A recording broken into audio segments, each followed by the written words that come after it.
Salut à tous, c'est Mathieu Delpech. On est à moins d'une semaine de mon premier gros objectif trail de la saison, c'est le 90 km du Mont Blanc. Et donc cette semaine, je vous ai fait quelques images de l'entraînement et puis j'ai aussi commencé à planifier méticuleusement la course. J'ai gardé le parcours et le profil pour planifier un peu mon alimentation, mes ravitaux. Puis j'ai aussi regardé le matériel obligatoire pour essayer d'optimiser un peu tout ça. J'ai étudié aussi la liste des favoris, donc je vais vous montrer un peu ça. C'est parti! Alors au niveau de l'entraînement, normalement de S-2 à S-1, on commence un peu à décharger. Mais là, comme au début du mois de juin, j'ai dû réduire le volume à cause de ma chute à vélo et de mes douleurs au genou. Au final, j'ai encore fait un dernier bloc en S-2. Donc lundi, j'ai d'abord fait 2000 mètres de D+, en rando course, ça s'est bien passé. Mardi, j'ai fait 30 minutes de footing le matin et une belle sortie à vélo en Aubrac avec un copain l'après-midi. Et après, je vous ai fait des images, donc je vais vous montrer ça.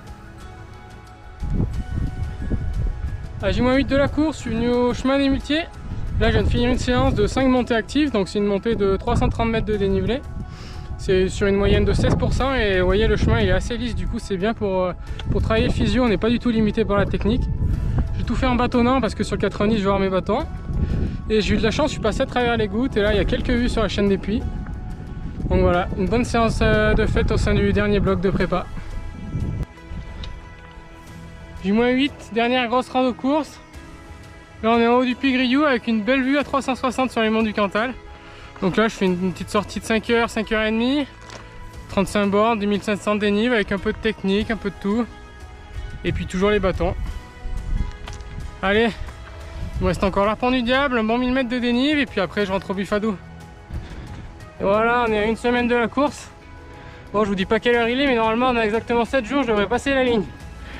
Et là aujourd'hui je fais un petit tour de vélo de 3 heures, vraiment tranquille aux sensations pour dérouler après la sortie en montagne d'hier. Et là petit à petit, à J-7, je commence à préparer un peu méticuleusement la course.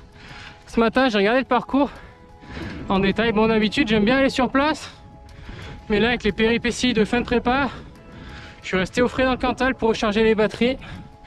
Et j'ai commencé aussi à éplucher la start list, à regarder les noms. J'aime bien savoir qui c'est qui est à côté de moi, qui c'est qui a l'habitude de partir trop vite, quelle est la bonne roue à suivre. Puis on a regardé aussi les temps de passage, les différentes sections, l'organisation des ravitaux, comment je vais organiser mon assistance. J'ai la chance d'avoir mon frère et des copains qui viennent voir la course, donc ils vont s'occuper de moi. Et puis là, je finis mon petit tour de vélo tranquillou et je vous montre tout ça en détail. Donc pour préparer le parcours, je commence toujours par étudier le profil de la course. Donc là, je vous ai mis en image celui du 90 km du Mont Blanc. Donc je ne vais pas tout commenter, si vous voulez faire pause pour regarder dans les détails. Mais ça commence par un bon 1500 mètres de dénivelé. Et ensuite, c'est un peu des dents de scie. Et une nouvelle montée cette année, c'est la montée à Plangeoran. Ensuite, la fin, c'est la même, avec la descente qui doit sûrement être interminable du plan de l'Aiguille jusqu'à Chamonix.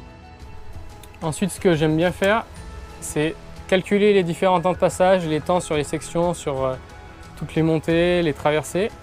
Et avec ça, je peux calculer combien de temps il y a entre chaque ravito pour savoir combien d'eau je dois emmener, combien de nourriture je dois emmener.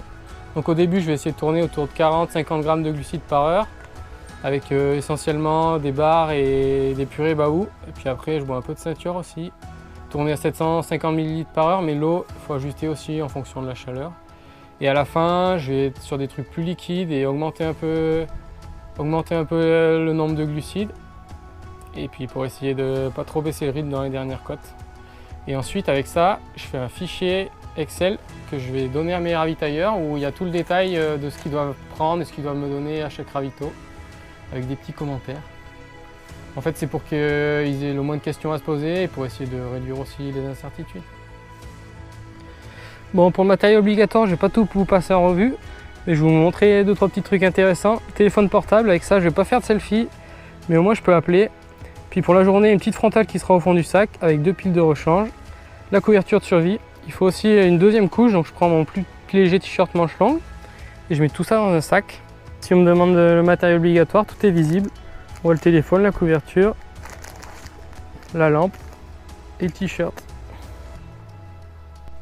Enfin, je vais vous montrer 3 éléments clés de mon matériel. Je pense que c'est des choses qui sont intéressantes. D'abord, 90 du Mont Blanc, il y a 6000 mètres de dénivelé. Donc je ne me vois pas y aller sans les bâtons. Donc moi j'utilise les Leki Micro Trail Race. Donc c'est des tribrins que je peux ranger dans le sac à dos en descente. Moi j'utilise des 120 cm pour 1,75 m. Ensuite en chaussures, j'aurai les Fuji Trabuco Light. Elles font 250 grammes, 4 mm de drop. Donc c'est assez léger et en même temps on se sent assez protégé, donc moi j'en suis bien content. Et enfin j'ai utilisé une petite frontale de chez LED Lancer avec une batterie déportée que je mets dans le sac à dos. Et dès qu'il fait jour, hop, je quitte ça sur un ravito, je le donne à mon assistance et après j'ai toujours la petite dans mes affaires. Voilà. Puis en montre, j'ai utilisé la Coros Apex Pro que je vous recommande de faire aussi la dernière semaine, c'est de mettre la trace sur la montre, comme ça pendant la course, s'il y a un petit problème de balisage, vous êtes sûr de vous, il n'y aura pas de souci. Et voilà, on est à J-6. Je fais un dernier petit tour au Raymond du Cantal avant de mettre vraiment les jambes en l'air. Aujourd'hui je suis un peu chargé, j'ai mis la frontale sur la tête, c'est pas parce que je suis parti à 5 h du matin, mais c'est parce que je voulais tester un peu tout le matériel obligatoire, comment je rangeais tout ça. Puis j'ai fait un petit système de déportation de la batterie dans le sac pour que la tête reste assez légère. Et donc voilà, on teste tout ça, un petit tour. Puis il y a 2 jours, je vous ai montré la vue depuis à 360 depuis le sommet du Grioux, mais c'était pas une réussite. Aujourd'hui il fait un peu plus beau, alors regardez ça. Là c'est le cirque de Chamalières. Crochet de la Seine du Port. Moi je suis monté par là en suivant le GR pour monter depuis le Lioran, depuis le Buffadou. Puis là-bas vous avez le bec de l'Aigle, le Puy Marie, le Puy Grioux, voilà les sommets un peu emblématiques du Cantal. Et là je monte au Puy du Rocher. Après je passe au plomb du Cantal. À une semaine de l'événement, c'est plus l'heure de descendre comme un bourrin dans les descentes, mais c'est plutôt trouver de la fluidité et des descentes relâchées. Donc je vous montre un peu ça. Là on est dans la descente de l'Arpent du Diable. C'est une des descentes les plus techniques du Cantal et assez raide. Et voilà, c'est pour un peu prendre de l'aisance en descente, récupérer un peu confiance dans ses appuis. Et voilà. Et en même temps, on profite de la vue.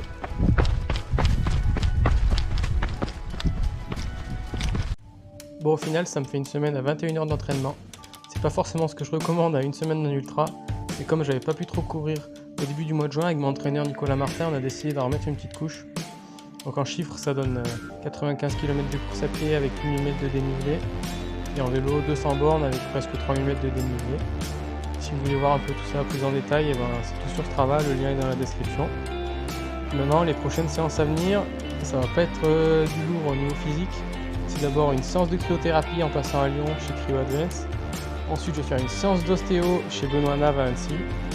Et enfin, dans la dernière semaine, je vais aussi faire une dernière séance de prépa mentale avec ma coach Happy Perf.